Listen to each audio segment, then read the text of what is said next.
Merhaba. Bu haftada saç boyamadan sadece konuştuğum videoma hoş geldiniz.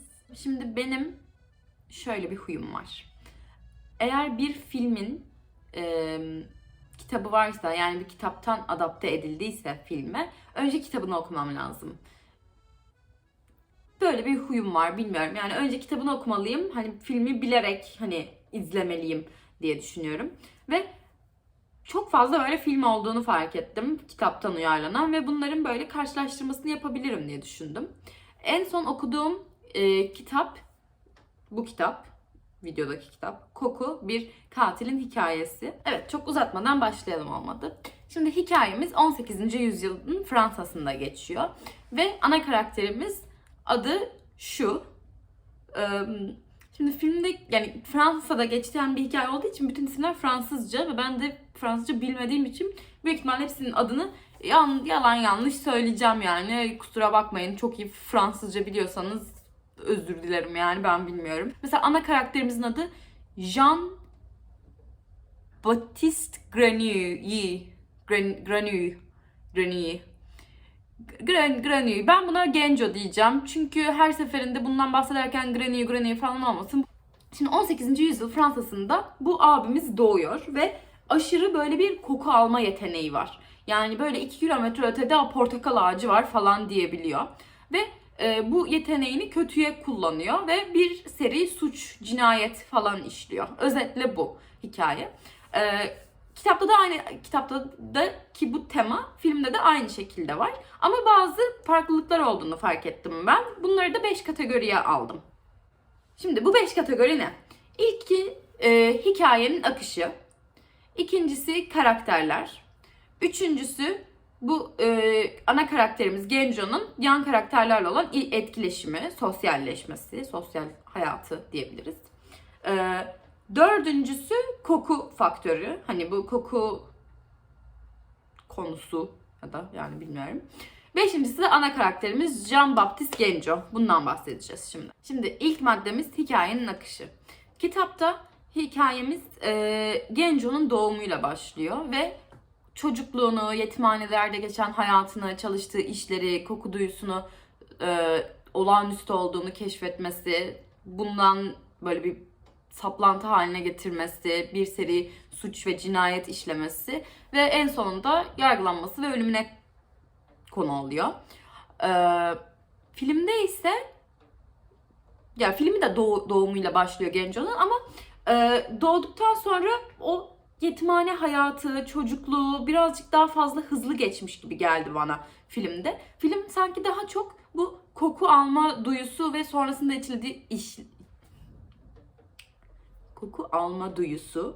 sonrasında işlediği seri cinayetlere odaklanıyor. Doğal olarak her kitap film adaptasyonunda olduğu gibi bazı kısımlar daha kesilmiş, daha hızlı işlenmiş. Ama mesela kitabın neredeyse üçte birinden sonra bu üçte birine geliyorsunuz, koku alma şeyine böyle parfümler yapmaya başlıyor yavaş yavaş. Bunu öğrenmek istediğine başlıyor. Yarısından sonra ya da yarısında belki bu cinayetlere başlıyor. Filmde ise daha o çocukluğu ve karakterinin gelişimi, yetimhanede geçirdiği hayat, diğer çocuklarla olan ilişkileri çok hızlı geçirmiş. Doğal olarak bazı şeyleri sığdırmaları lazımdı ama bence bu bizim Genco'nun iç hayatını ve onun karakterini anlamamız konusunda bazı kilit elementleri geride bıraktığını düşünüyorum bu hikayenin akışının değiştirilmesi hakkında. Evet, ikinci maddemiz de yan karakterler. Yan karakterler tabii ki kitapta daha fazla anlatılıyor, her şeyde olduğu gibi. Filmde bunların da sahneleri biraz kesilmiş. Bazı yan karakterlerin, özellikle kitabı okurken fark ettim. İlk filmi izlediğimde bu kadar önemli karakterler, insanlar olduğunu fark etmemiştim. Mesela en önemli yan karakter bence parfümcü Baldini. Bu Genco'ya ilk defa parfüm nasıl yapılır öğreten parfümcü. Onun mesela karakteri kitapta, filmde de aynı şekilde anlatılmış ama aralarındaki ilişki tabii ki de kitapta birazcık daha detaylı anlatılıyor. Genco'ya nasıl yaklaştığı, onu nasıl gördüğü. Filmde bazı karakterlere çok az yer verilmiş. Hatta bazılarına hiç yer verilmemiş. Kitabı okuduktan sonra fark ettim bunu. Mesela doğumuyla başlıyor demiştik hikaye. Doğduktan sonra annesinin de terk etmesi, ölmesinden sonra Genco'yu bir kilise yetimhaneye verecek. Mesela ilk verdiği bir şeye veriyorlar, bir süt anneye veriyorlar. Mesela bu süt anne karakteri filmde yok. Süt anne işte şey diye bahsediliyor. 18. yüzyıl Fransa'sında işte çocuk başına işte şu kadar para birim şey alıyorlardı, maaş alıyorlardı gibi bahsediliyor. Ve o yüzden hani süt anneler daha ne kadar çok bebek o kadar iyi, hani daha fazla para alacağız diye düşünüyor. Ama mesela Genco'nun verildiği süt anne bir iki hafta sonra geri getiriyor. İşte papazla konuşuyorlar. Mesela o sahne hiç filmde yok. İşte bu çocuk çok garip işte falan diyor. Adam da diyor ki hani neden, çok mu ağlıyor, çok mu yaramazlık yapıyor, hani çok mu ele şeye sığmayan bir çocuk diye.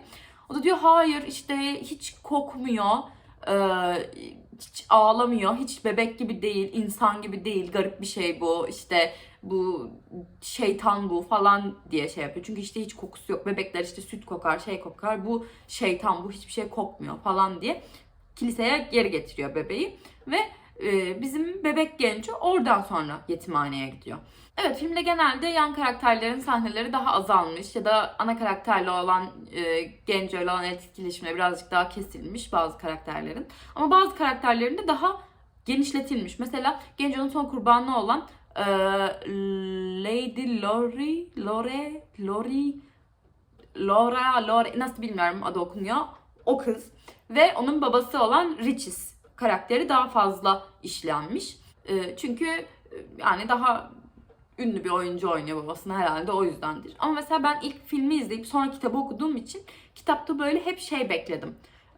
Tamam hadi hani bu kısma gelelim, burası daha önemliydi sanki gibi hissettim. Ama halbuki öyle bir akış yok kitapta. Yani kitapta o son karakter, son kurban daha önemli değil Granny işte Genco için. İşte bu aynı zamanda hikayenin akışını da etkiliyor. Ben mesela işte dediğim gibi kitabı okurken sanki daha önemli biriydi ve onun hakkında daha fazla şey öğreneceğim gibi hissetmiştim. Ama halbuki o zamana kadar zaten 17 mi 27 mi bayağı zaten genç kız öldürdüğü için sadece böyle son bir damla kaldı ve son bir şişe kaldı. Onu da bu kızın kokusunu alıp yapacağım, öldürüp yapacağım diye takıntı haline getiriyor mesela. Öyle onun kokusu çok müthiş, harika, işte hiç duymadığı bir şey olduğu için değil. Kitapta şey diye bahsediyor kurbanları hakkında. Genelde kızıl saçlı, beyaz tenli genç kızlar kurbanları oluyor. Çünkü işte onların çok ayrı bir kokusu varmış. Çok ayrı bir scent, bir smell, bir koku varmış. Ve onları almak istiyor. Hepsinin neredeyse aynı olduğunu düşünüyor. Ama mesela ilk kurbanından sonraki hep kurbanlarda bu kokunun daha farklı olduğunu söylüyor. Yani aynı koku ama birazcık daha bir nüanslar var sanırım. Çünkü en son kurbanına geldiğinde, yani sonlara doğru yaklaştığında işte bu daha fazlaydı, daha yoğundu, daha şöyleydi, böyleydi falan diye anlatıyor kitaplarda. Kitapta bir kitap var. Diğer bir farklılık kitap ve film arasındaki ise ana karakterimiz olan Genco'nun insanlarıyla olan etkileşimleri, sosyalleşmesi diyebiliriz. Filmde birazcık daha hafifletilmiş, yani insanlarla olan etkileşimi değil de insanlara olan davranışları birazcık daha hafifletilmiş. Kitapta Genco karakteri daha şeytani, yani daha vahşi, daha yabani biri olarak anlatılıyor. Filmde daha sosyal, yani evet yine insanlar onu işte itip kakıyor, yine çok sevilmeyen biri. Ama kitapta bu insanlara karşı bir nefretine dönüşüyor. Yani sürekli kabul görmemişliğine yüzüne vuruluyor. Ve bunun sebebinin ne olduğunu anlayamıyor. Çünkü çocukluktan beri tek yaşadığı için, hani doğumundan sonra yetimhaneye götürüldüğü için ve yetimhanedeki çocuklar tarafından da zorbalığa uğradığı için hani hiç sevgi, şefkat, normal insan ilişkileri, sağlıklı insan ilişkileri nasıl olur bilmediği için sürekli böyle bir insanlarla etkileşime geçmeye çalıştığında başarısız oluyor. Daha yabani kalıyor. İnsanlar ona insan gibi bakmıyor. Dediğim gibi romanda sanki bu şeyi daha farklı tasvir ediliyor. bu yalnızlığa itilmesi, toplum tarafından dışlanması onu diğer insanlardan daha çok nefret etmesine sebep oluyor. Hatta onları bir insan olarak görmüyor. Çünkü bir şeyin nasıl insan olarak görülebileceğini bilmiyor. Hiç hayatında böyle bir şey yaşamadığı için. Onları sadece birer koku kaynağı olarak görüyor. O yüzden işlediği cinayetlerin yanlış bir şey olduğunu düşünmüyor. Hani ben ondan bir şey almak istedim ve aldım. Hani bunun sonucunda evet onu öldürmek zorunda kaldım ama hani hiç böyle bir merhamet, empati, sempati, insani duyguları yok yani hissetmiyor insanlara karşı. Yani böyle filmde insanlardan nefreti yeterince yansıtılmamış diye düşünüyorum özetle. Mesela kitapta şöyle bir sahne var. Bir kadın böyle pazarda bir kadın yemeğe, ete mi, meyve mi bir şeye eğilip böyle alacakken arkasından gelip öldürüyor kadını. Ve hiçbir suçluluk hissetmiyor. O kadın öldüğü için üzülmüyor. Kadın ölünce kokusunu artık alamadığı için üzülüyor. Bu da bize şeyi anlatıyor bence. Doğumundan beri diğer insanlar tarafından sürekli dışlanan, toplumun köşesine atılan bir insanın, izole edilen bir insanın psikolojisinin erişkinliğe ulaştığında, yetişkinliğe ulaştığında nasıl etkilendiğini, nasıl insanlarla bağ kurmasının zor olduğunu, hani istese bile anlamadığını, yani anlamaya çalıştığını ama bunu yapamadığını daha iyi anlatıyor bence. Çünkü kitap Genco insanlarla iletişim kurmaya bir yerden sonra çalışmıyor. Çünkü dediğim gibi onları artık insan olarak görmüyor. Bir koku kaynağı olarak görüyor. Hani ben kokularını alayım ölmeden. Çünkü ölünce kaybediyorum. Yani öldüklerinde tek üzüntü noktası bu. Onları zaten birer obje gibi görüyor yani. Filmde ise daha insanlarla bir etkileşime geçmeye çalışıyor ama başarısız oluyor ve bu başarısızlığının kaynağını anlayamıyor. Hani bence temel fark noktası bu. Bir yerde insanlarla etkileşime geçmeye çalışıyor, başarısız oluyor, kafası karışıyor, fark etmiyor, neden olduğunu anlamıyor ve başarılı olmaya çalışıyor, daha zorluyor yani. Diğerinde ise insanlarla etkileşime geçmeye çalışıyor, başarısız oluyor, sorunun ne olduğunu anlamıyor, insanlar olduğunu düşünüyor ve insanlardan daha çok nefret ediyor. Evet, dördüncü maddemiz ise koku faktörü. Filmin bu konuda çok iyi bir iş yaptığını düşünüyorum. Gerçekten kitapla aynı açılışla başlıyor. Ana karakterimiz Genco'nun doğumuyla başlıyor. Ve kitapta okurken ve filmde izlerken nasıl iğrendiysem ikisinden de aynı derecede iğrendim yani. O 18. yüzyıl Fransa'sının sokaklarının pisliği, o balık pazarındaki çöplükler, balık kokuları, o sefil rezalet hayatın içine doğduğu o sahne kitapta ne kadar iğrençse filmde de o kadar iğrenç bence. Onun dışında koku faktörü bizim ana karakterimiz Genco'nun karakterinin kilit bir noktası. Çünkü kitapta şöyle bahsediliyor. Hani başka hiçbir şeyi bilmediği için onun hakkındaki tek insani olan şey koku duygusuydu. Ve büyük ihtimalle diğer her şeyin yokluğundan bu duygusu da bu kadar gelişmiş olabilir. Dediğim gibi yani işte 2 kilometre uzakta portakal ağacı varmış gibi böyle ekstra bir hissiyatı var. Ama onun dışında mesela kelimeleri de böyle öğreniyor. İşte mesela bu kokunun şeyi odunmuş. İşte bu kokunun şeyi çim kokusu, çim buymuş falan. Hani dünyayı da bu koku yeteneğiyle aslında öğreniyor ve keşfediyor. Ve kitapta şunun da biraz vurgusu var. Büyük ihtimalle bu sebepten dolayı da soyut şeyleri hiç anlayamıyor bizim ana karakterimiz. Yani işte sevgi, şefkat, nefret, kızgınlık, hani bu tarz insanların duygularını, yapıp yapmaması gerektiği şeyleri, etik olarak yanlış olup yanlış olmayan şeyleri bilmiyor. Sadece somut şeyleri biliyor ve hayatını onun üzerinden devam ettiriyor yani. Evet, gelelim son maddemize. Ana karakterimiz Jean-Baptiste Genco karakterimiz. Bence kitap ve roman arasındaki en büyük farklardan biri bu ana karakterin işlenişi olduğunu düşünüyorum. Kitapta Genco'nun temel problemi, yani kitabın ana teması diyeyim, kendi iç dünyasını keşfetme, benliğini bulma, kişiliğini oturtma gibi sorunları koku üzerinden çözmeye çalışıyor. Yani işte eğer benim de bir kokum olursa kendime has, kendime özgü, o zaman işte ben olmuş olacağım. Ben de bir insan olacağım. Ben de bir kişi olmuş olacağım diye düşünüyor. Yani kendi bu mükemmel kokuyu, mükemmel parfümü, bu özgün, orijinal kokusunu yaratma arayışı tamamen varoluşsal bir sıkıntıya dayanıyor. Ve eğer ben bunu yaparsam, bunun için çabalarsam, bu çabanın sonunda ben de bir insan olacağım. Ben de bir kabul edileceğim. Çünkü ben şu an herkesten farklıyım. Ben neyim diye bir şeye giriyor kitapta. Mesela kitapta mağara sahneleri var.